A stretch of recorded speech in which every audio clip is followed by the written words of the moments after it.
Let's say you're in a scenario where your spouse wants to watch porn during intimacy. Yeah. One person's down, the other person doesn't even know how to feel about it. Yeah. They're like, okay, it kind of sounds hot, but makes me uncomfortable. Yeah. What would you advise to people who are in that situation? Yeah. Oh man, thank you. That's a great question. I've had couples who will use porn for sexual stimulation, for arousal. And I'm like, hey, I get it.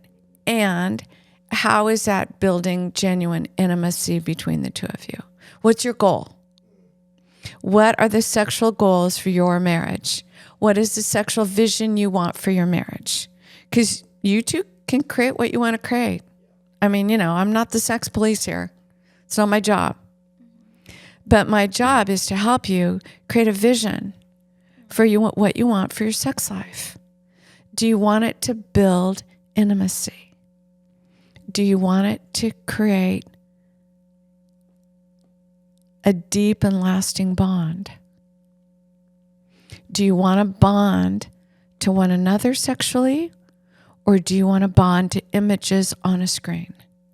It's your choice. Those images on a screen are what Proverbs call the seductress. The seductress always looks like she wants you. She looks like, and she even conveys this with her body, with her eyes, you are special. You are one of a kind. I want you, and only you. And so the seductress makes you feel special and wanted and felt and seen, and it's a lie.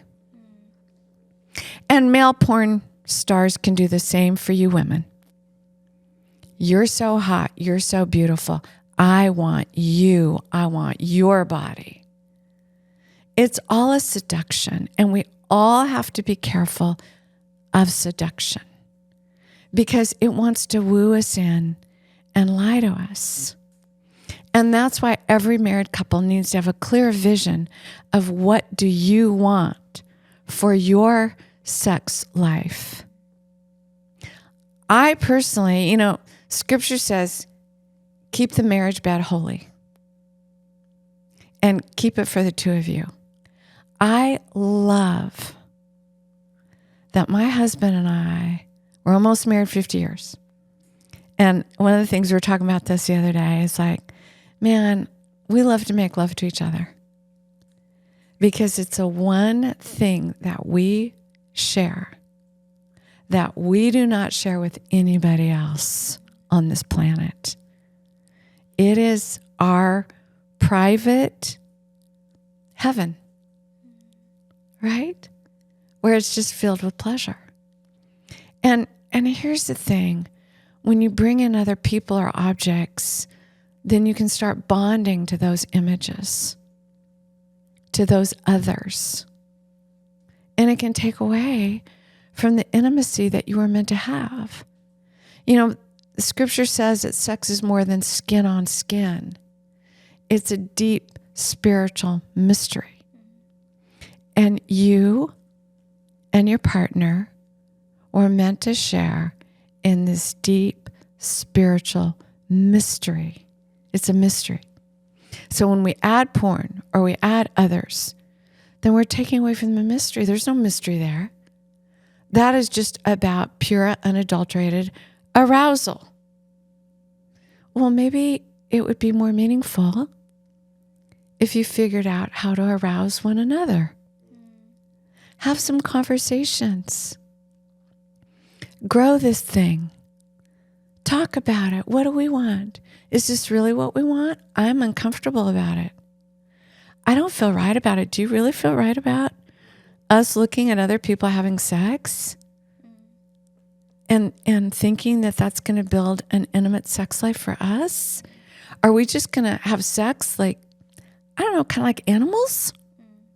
Are we going to, or are we going to learn how to make love to each other? Because that is an art and that is a mystery. And if you'll take the time to do that, I promise you, you're going to have something rich and meaningful.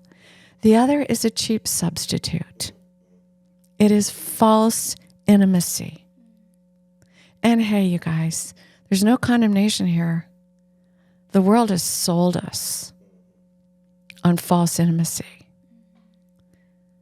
It really has. And it's done a great job of it. So I'm not beating up on anybody, okay?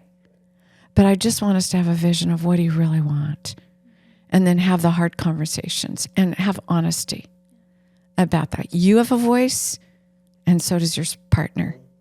So you both got to bring a voice, and you both got to bring an I, which you bring eye to eye, I, the human, to another I. And that's how you start building an intimate sex life.